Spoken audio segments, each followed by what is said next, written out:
Trump isn't abreast of the issues. All he does is trying to make a deal every time. All his brain says, can I make a deal? Can I make a deal? He's got no idea about the science of global warming or the science of the pandemic. He's just a simplistic deal maker who spouts bile. And if Americans vote for it, they'll get the president they deserve. A week ago, Joe Biden was very much going to be the person who lost to Donald Trump in November. Now, at least according to the polls, somebody else might be the person who loses to Donald Trump in November. But that, of course, could still change, and perhaps nobody will. In standing down, Joe Biden became the first sitting president to opt not to run for re-election since Lyndon B. Johnson in 1968. He did so, he said, to save democracy, and beforehand he'd been called upon to stand down by figures as diverse as Barack Obama and George Clooney. And as we discussed last week, that's a hell of a duo to find sitting in your front room staging an intervention. At least it's only Obama and Clooney, you probably wouldn't say. At 81, he would have been the oldest candidate ever to run for president, an honour which, with some irony, now passes to Donald Trump. Timandra, this was inevitable, right? Well, I think so. I mean, when your own party is saying you really should stand down, then it's surely obvious to anybody that you're not going to win because you haven't even got your own support of your own side. Yeah. Do you think he should have done it quite a long time ago? Well, possibly. But, until that debate, his own side was saying, no, he's fine, he's fine. The videos have been selectively edited. He's not really as bad as the other side are making him look. So I think there was a kind of a bit of a cover-up or denial going on his own side. And perhaps they should earlier have said, is he really going to be the man to beat Donald Trump for a second time? Or do we need to think again? But perhaps, I mean, as you just said, it's very unusual in America for the sitting president not to contest for a second term. So perhaps they felt that would be too extreme a step to take. Phil, is it fair to focus on Biden's age? Because, I mean, the argument that was made by his supporters was, look, he sounds terrible on TV. He sounds doddery. He sounds like he's getting confused. He's actually still as sharp as a tack and running things perfectly. And this is all a bit misleading. I mean, might that be true? You shouldn't focus on age alone. I mean, my mother is 88 and can do yoga positions I can only dream of.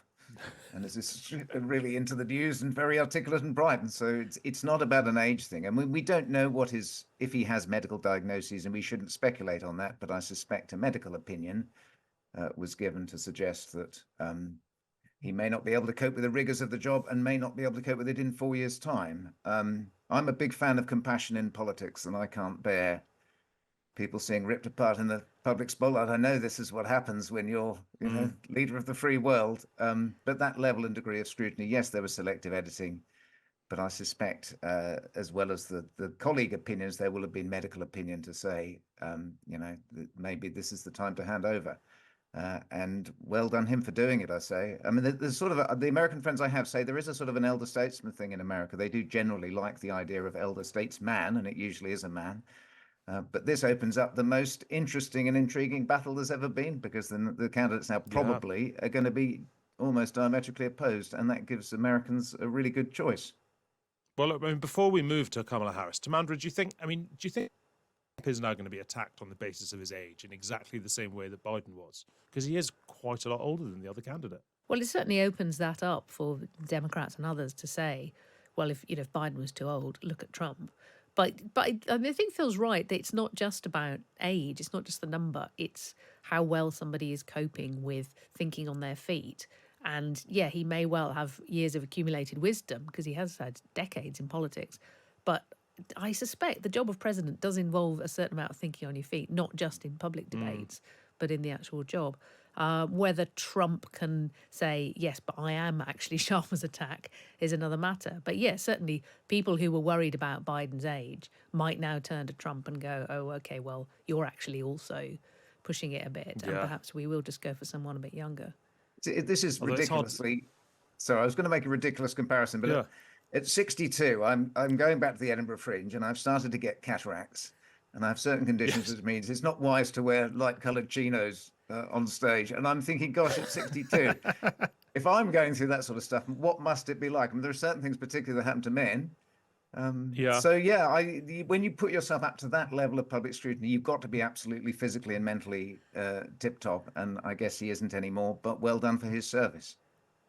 Yeah, wow. Well, I mean, I suppose the blinder Trump's played is, people are going to accuse him of starting to ramble. It'll be hard to notice the difference, I suppose. Phil, while I've got you, tell us about your Edinburgh show that you're doing.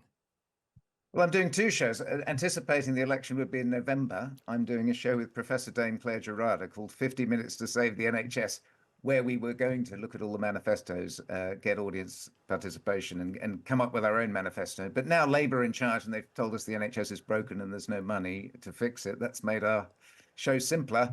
And I'm doing another show called The Ins and Outs of Pleasure, which sounds a bit saucy, but it's in my 40 years observing patients, I've worked out that the way that we pleasure ourselves, and not just in a sexual way, but in a general life way, is fundamental to our health and happiness. And yet it's barely mentioned at medical school. So I'm giving it a good 55 minutes. Well, that sounds like one definitely not to wear chinos for. I'm not. I can people assure you. Yeah. Yeah, indeed. Well, look. Back on American politics. Then, look, the baton is now passed to Vice President Kamala Harris, and Biden remains president until the election, of course. But I quite like the observation somebody made that if he'd stood down immediately, it would have cost Trump loads of money because it would have rendered obsolete all his merchandise about becoming the 47th president, because it would have made him the 48th as well. So I think he missed a trick there. In Britain, there's been a lot of debate about exactly how to say Kamala Harris's name. She said pretty clearly 4 years ago when she became vice president that it was pronounced the same as you pronounce the word comma. But Americans don't say comma like we say comma. So you hear all these people now diligently saying Kamala Harris, and I don't think that's quite right. I think it's more of a Kamala, but because Americans say comma, but it's confusing. Anyway, Phil, she raised $81 million in campaign financing in her first 24 hours, the largest single-day total in US history. And yet polls still put her quite a lot behind. How would you generally rate her chances? Well, I have limited expertise in this area. I would say perhaps it's hard coming from California and that particular state to win over the whole of America. But she now has sufficient time to get out there and prove that she has a grasp of the issues, that she can win over sufficient. I mean, the American voting system seems as complicated as the British voting system, where you can win a massive majority on 34 point something percent of a 60% turnout. I mean, there are lots of real, there are certain key states that she has to win, but she's up for it. She's going for it. She's got the money behind her. And obviously, if they put up somebody else, all the money that given previously to Biden and Harris couldn't be used. So I can see the obvious argument for having a coronation and throwing all the money at her. And we shall see. I don't know what her chances are. I just know that I'm really glad that there's a very delineated contest for Americans to choose, because they're going to have a very clear choice. And I hope Harris wins, but it's up to the American people. Well, clear choice, as you say. Timandra, look, Harris is already the subject of some fairly vicious attacks from the other side, most of which are about her early, well, many of which are about her early life, a relationship she once had with the once mayor of San Francisco, Willie Brown, who was a lot older than her. We'll be talking about that later on the show, actually, with our West Coast correspondent, Kieran Southern, so do stick around for that. But also, there's been footage that's re-emerged of J.D. Vance, the Republican vice president nomination, attacking her as a childless cat lady, and saying she doesn't have a stake in the future of America and so on, which he doubled down on actually in the last couple of days. These kind of attacks, America does seem to treat its female politicians more harshly even than we treat our own, don't you think, Timandra? Well, I don't know. I mean, our female politicians seem to get a lot of stick for various things, and certainly seem to get a bit more stick on personal things than male politicians do. So I think that double standard is still there. But personal attacks, I mean, there's been very personal attacks on both Biden and Trump in terms of their personal lives and their physical state and their mental state and so on. So I think in American politics, and probably in other politics as well, that kind of ruthlessness is part of what you sign up for. I don't think it's a good thing, but I do think it's there. And she does seem to be quite robust on coming back out and saying, well, either I stand by what I did, or I was young, or whatever it is. But the childless cat lady thing, I think, is interesting, because that's not the first time people have been. It's not the first time people have suggested that not having children means you don't have a stake in the future. I remember Andrea Leadsom did it about Theresa May, didn't she? Yes, exactly. And in UK politics some time ago, I think somebody hinted that basically gay couples didn't have a stake in the future because they didn't have children. And it is quite interesting in a time when fewer people are having children. Yes. The idea that you actually have to have your own children to have a stake in the future seems to have a little bit of purchase.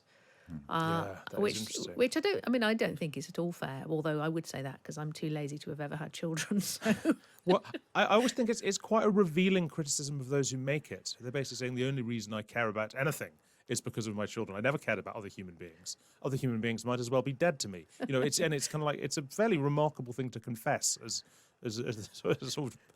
a drive-by part of an insult, I sort of think. well, I never cared about the future, and then I had children. Suddenly, I did. Yeah, exactly, maybe yeah. so. You think almost the opposite would be true. Before we move on, Phil, what do you think about that attack, the childless cat lady thing? Because that is, I don't know, I just feel we're going to hear a lot more of that. And it speaks to, as Timandra says, a much bigger sort of social thing than it's being used as just as a petty political attack.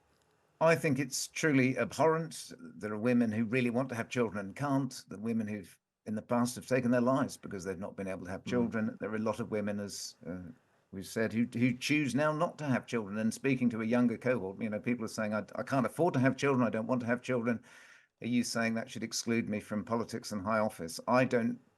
Well, to me, it doesn't chime well, and I imagine lots of young people it doesn't. But I think it's horrible. And I thought it was horrible when Leadsom said it about Theresa May. It's completely irrelevant. Can we please talk about global warming or what we're going to do about Putin? I mean, that's the thing. So much time is taken up on personal attacks and not on talking about the issues, because Trump isn't abreast of the issues. All he does is trying to make a deal every time. All his brain says, can I make a deal? Can I make a deal? He's got no idea about the science of global warming or the science of the pandemic.